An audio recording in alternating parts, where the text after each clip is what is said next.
በተደጋጋሚ ይህን እቅድ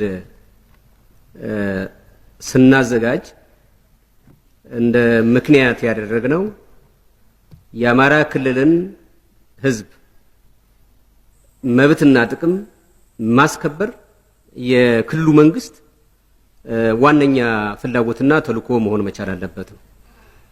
ተጠቃሚነቱን በኢኮኖሚ መብቶቹን በተለያዩ የህግና የዲሞክራሲ ጉዳዮች ላይ ማስከበር ያመራሩ አልፋና ኦሜጋ መሆን መቻል አለበት።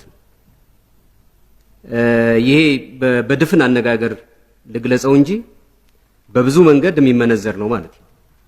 ሁለተኛ ደግሞ የክልሉን የጸና አንድነት ሶሊዳሪቲ ወይም ኢንቴግሪቲ መጠበቅ ያስፈልጋል። ይሄም በተመሳሳይ የክልሉን ህዝብ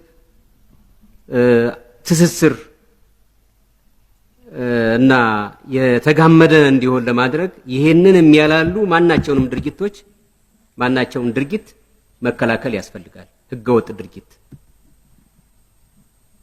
እነዚህ ቀደም ሲል የተከበሩ የምክር ቤት አባላት ደሳለኝ ያነሱት ከዚህኛው እሳቤ ጋር በከፍተኛ ደረጃ የሚዛመድ ስለሆነ መፈተሽ በጣም ያስፈልጋል።